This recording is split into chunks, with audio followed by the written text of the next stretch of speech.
conversation presented by White House Custom Color. I'm Jed Taufer, and tonight I'm at After Dark 1274 in 2018 here at the Hilton Garden Inn in Wausau, Wisconsin, with my old friend Troy Schroeder. What's up, buddy? How's it going? It's going good. It is good. Thanks for doing this with me tonight. I'm excited. This is After Dark. Truly is a conference that happens after dark. So it's about 8:30 or 9 right now, and that's like middle of the day. Correct. At After Dark, wouldn't you say? Yes, very much so. Things wrap up around 3 or 4. Yeah, give or take. Generally, the next morning you find out who shut it down, right? And it's 4 a.m. Yeah. Yeah. When you're getting back down there around 10. Yes. Or 11. Correct. Or 8:30. Yeah, for some of us that actually have things to do, right? Yep. So who are you, Troy? Who is Troy Schroeder?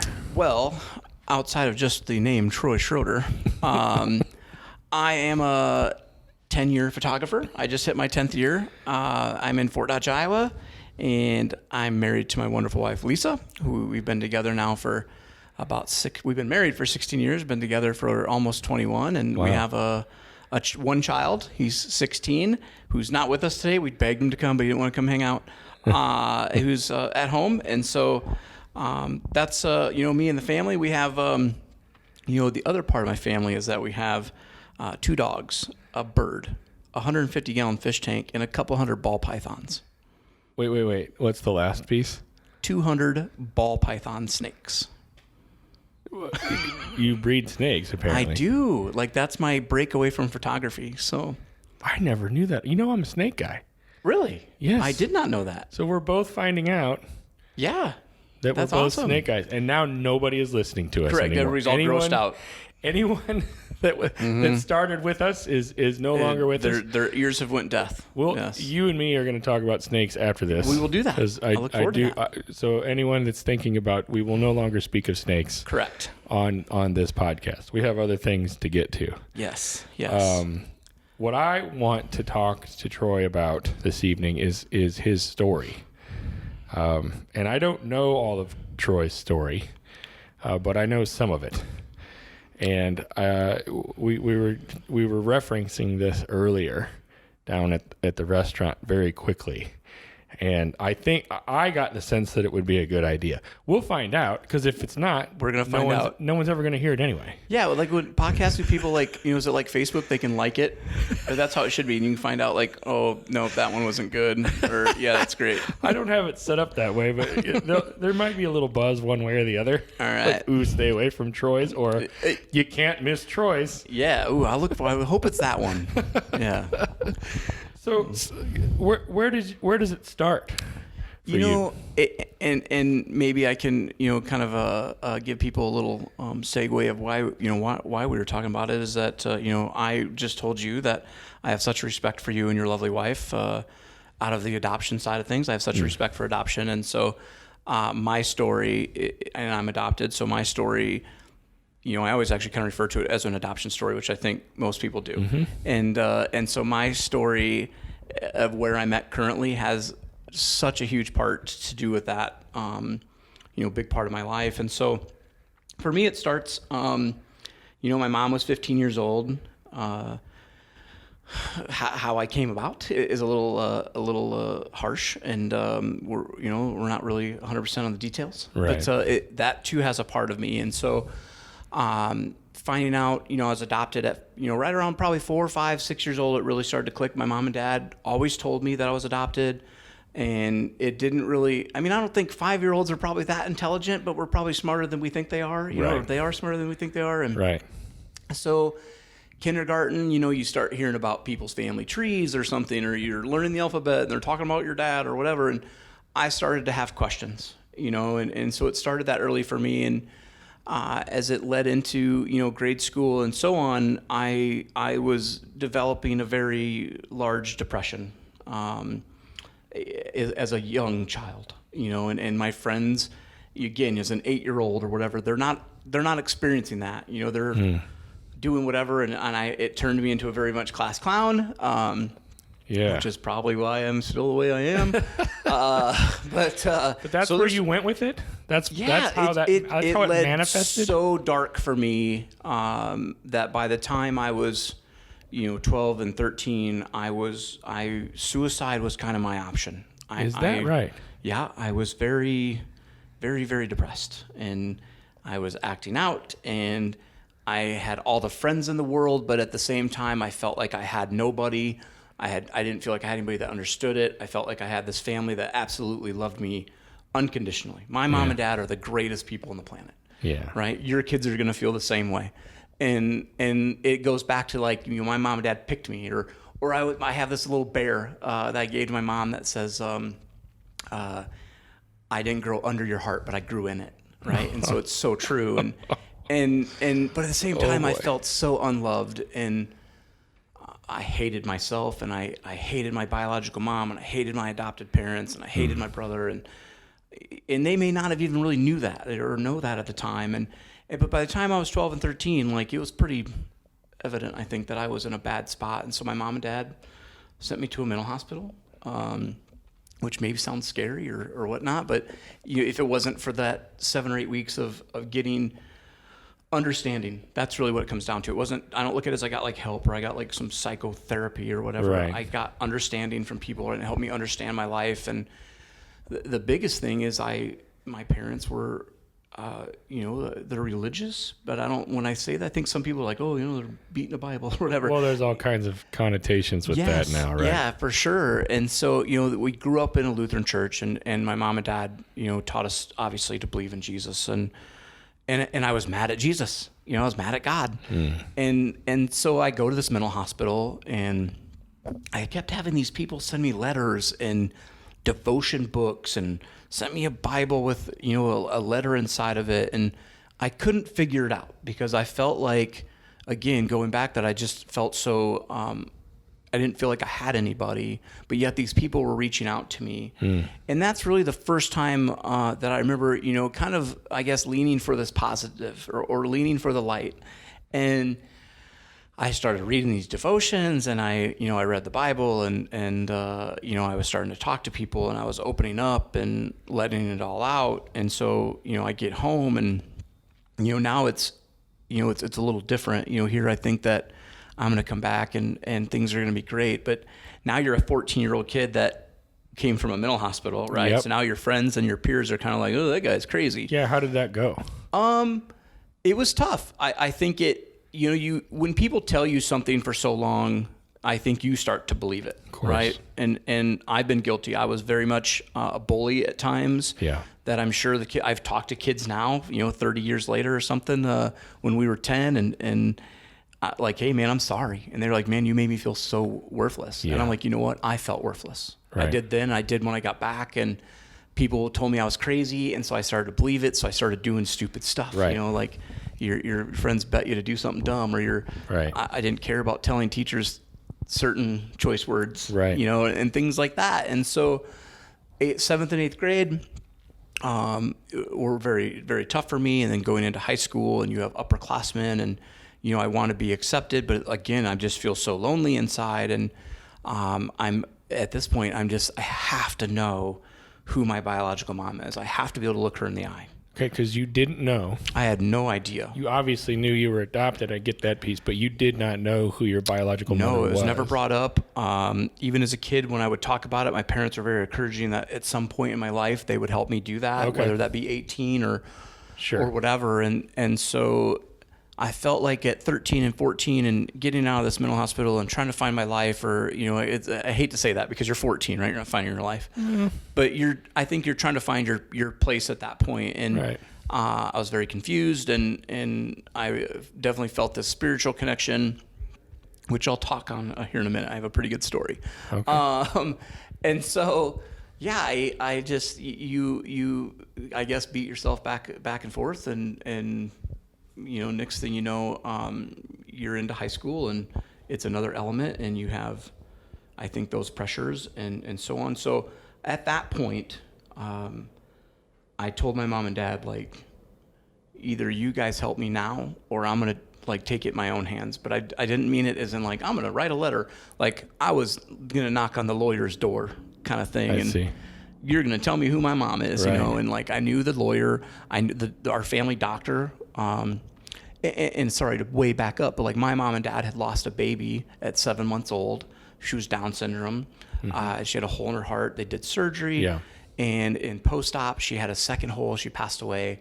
And so then they adopted me. And so same family doctor, who was also my biological mom's doctor. So Okay. he had told my mom and dad, like, hey, there's this girl. She's going to have a baby in a couple months.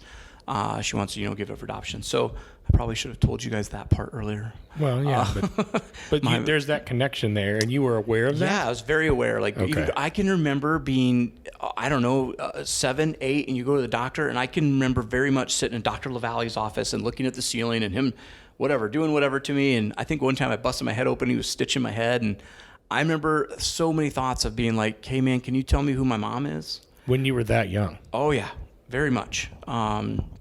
I can remember it just as vivid as can be. And so, yeah, I went to my mom and dad, and they were like, let's see what we can do. You know, like, let's sit down, let's talk. Like, you know, what do you think? And I said I had to do this. Like, if I didn't find out, I was Right. losing my mind. Yeah. And I felt like I was going back, you know, struggling with depression and thoughts of suicide and so on. And so my mom and dad knew that. And sure enough, they reached out to my biological mom and through our lawyer, who was her lawyer at the time, and she's agreed to meet me early. And so I met her when I was 15 and a half. Was she far away? Crazy. No. She was about 6 blocks from me, 7 blocks from me. What? Her husband would be my stepdad, if you look at it that way, was my bus driver. What? Yeah, it's pretty crazy. My older brother that I grew up with, his friends would end up being my cousins.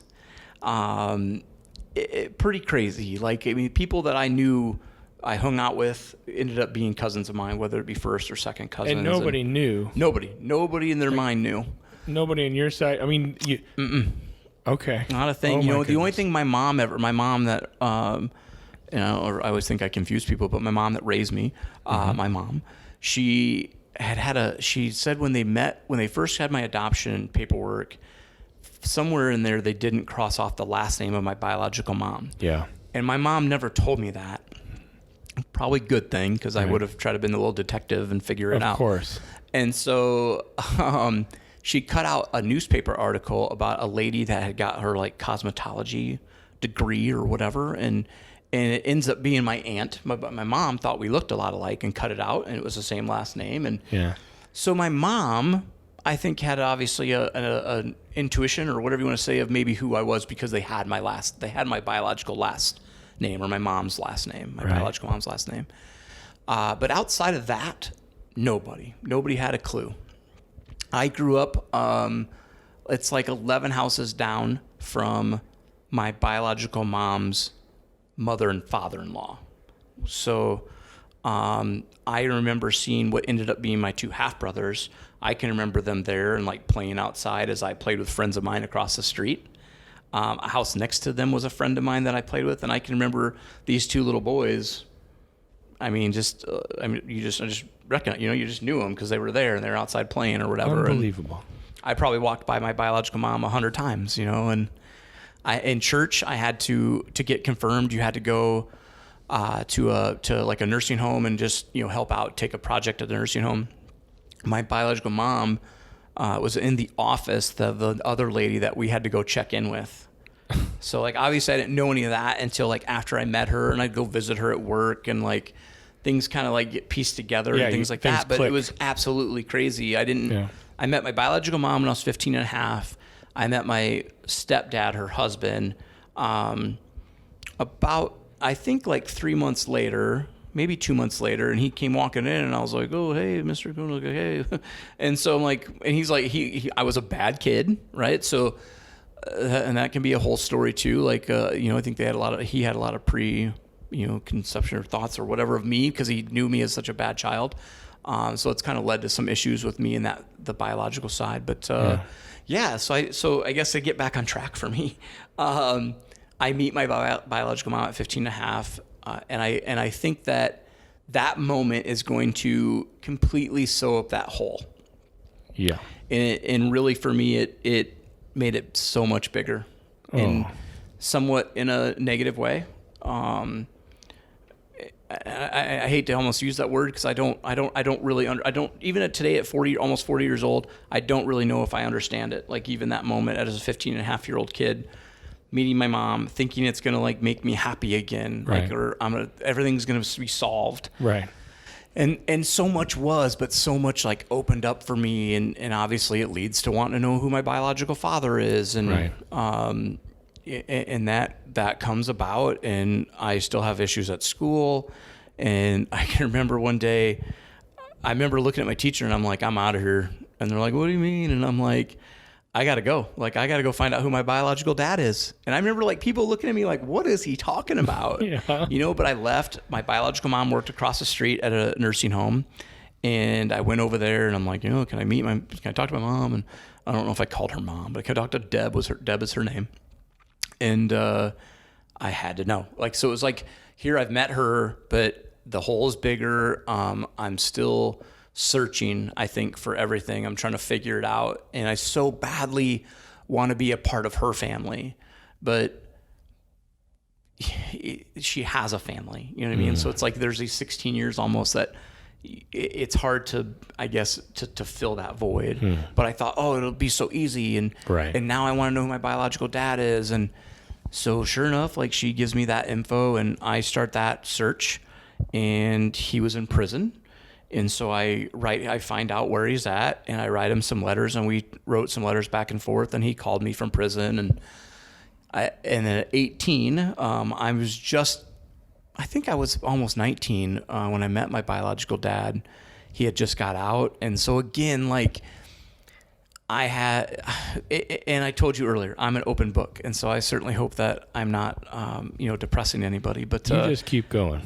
I was told that, for whatever happened, my mom was maybe drunk or whatever and passed out, and whether he was, under the influence, either way, what happened probably wasn't exactly looked at good in the eyes of most people.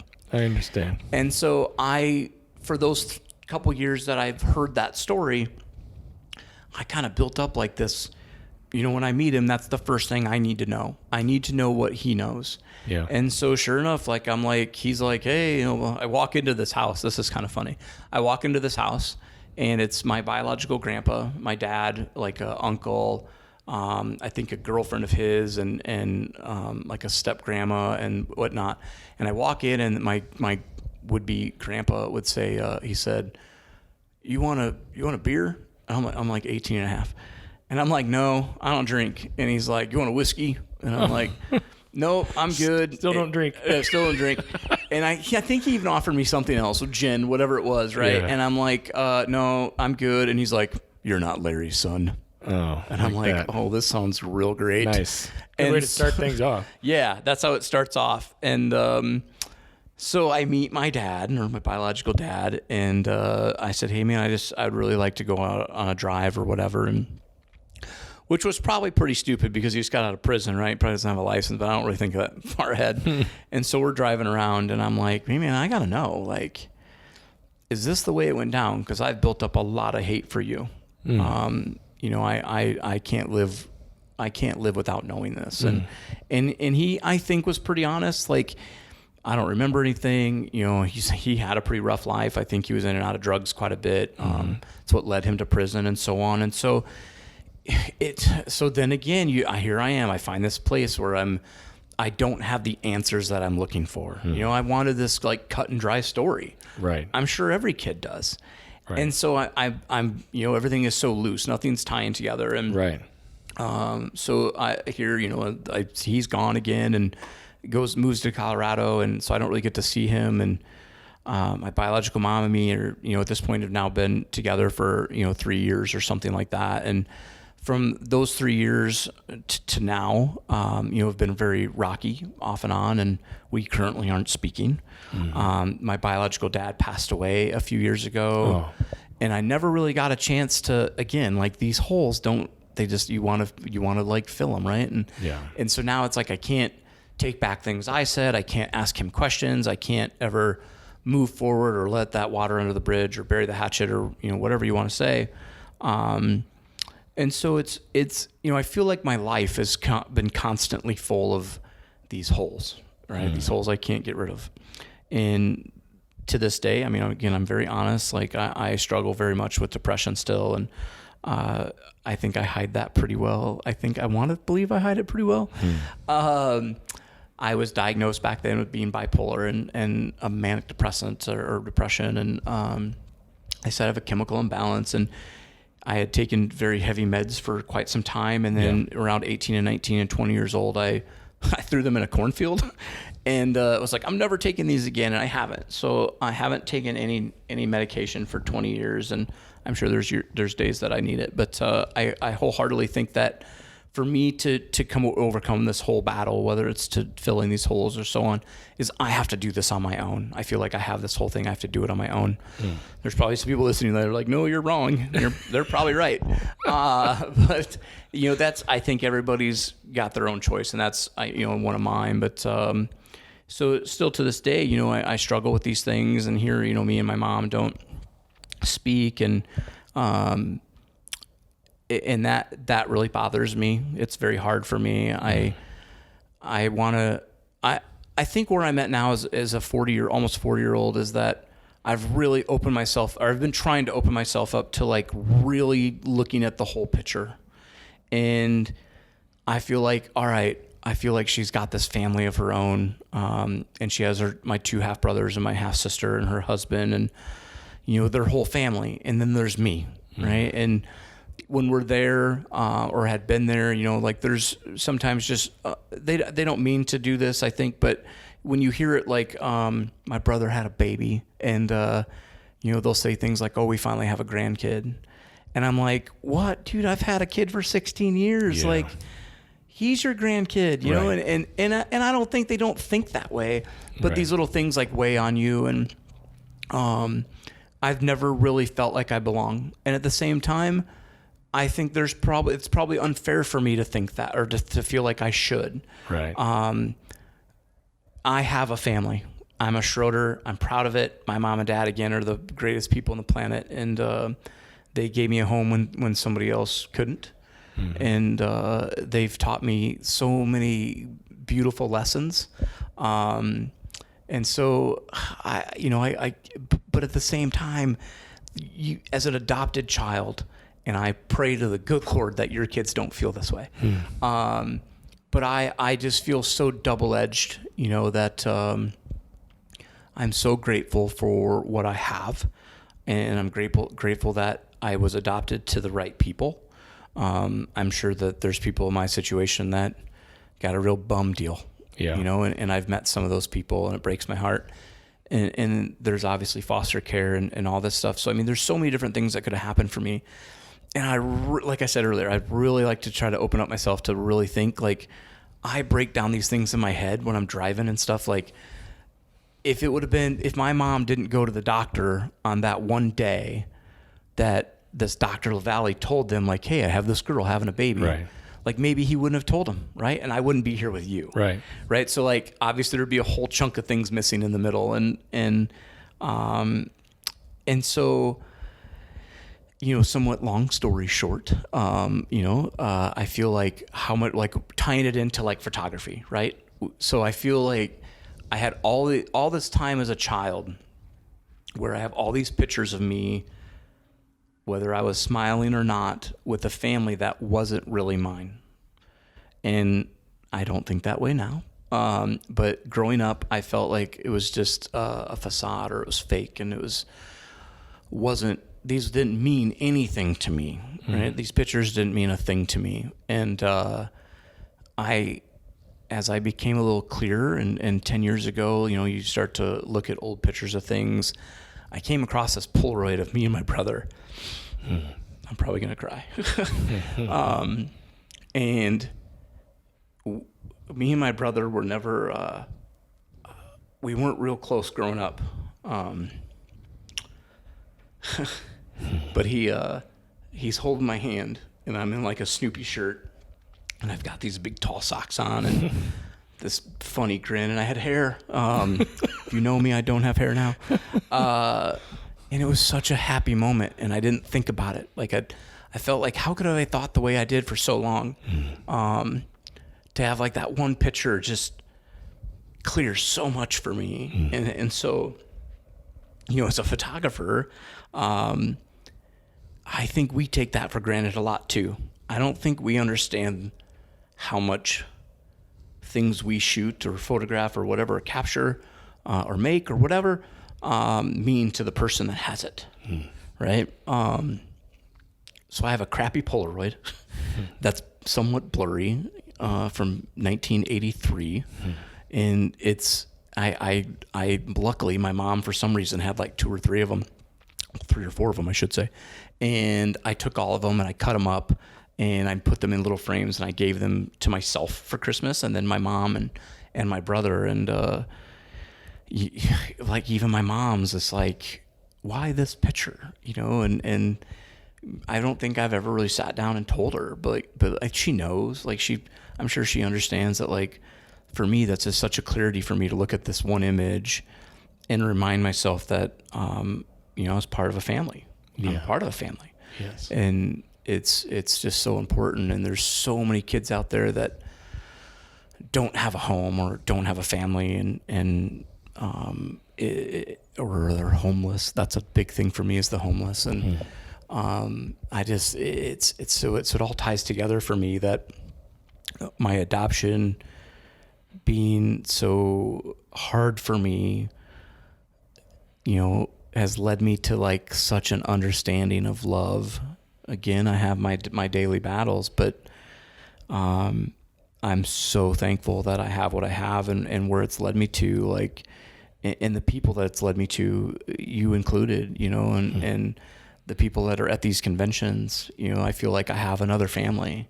And I never felt that way. Like as a kid, I never felt like I had like one best friend, but yet if you grabbed, you know, 100 people in Fort Dodge, they would probably tell you that they were a friend of mine or they knew me or whatever. And so, but growing up, I had this such a fake facade of whatever, and it wasn't true. And yet I now know that, you know, people cared about me, and that's where I am now. Like I feel so loved, and it's nice to feel loved, and you have to love yourself before you can let somebody else love you. Yeah. And so, you know, long and short, that's kind of where I'm at. I don't know. That's probably not the end. I don't know. I feel like I'm rambling. No, that was... I've got so many thoughts going through my head, of course, considering where I'm at personally and everything with my own children. But your vulnerability and the way you laid that all out, and that photo that you described, I have a couple photos like that I can think of as well, is very powerful. Mm-hmm. I don't want to say anything else. Yeah. I really don't. I have nothing to add to this that I think is going to be appropriate. Yeah. Well, I'm an open book. You are, and you have been, and that was one of the best conversations I've ever had. Oh, well, I appreciate that. Yeah. Yeah.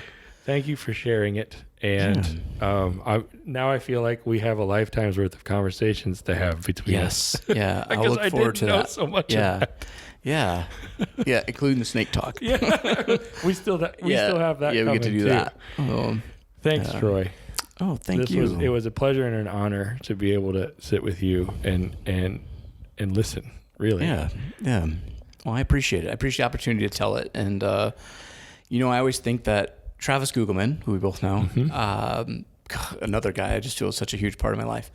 And he's taught me so much. And I hope I'll send this to him, right? I'm going to make sure he hears this so he understands my thanks. But he, you know, I think, you know, what I want to say is like he's a Mormon, right? He's a Mormon guy.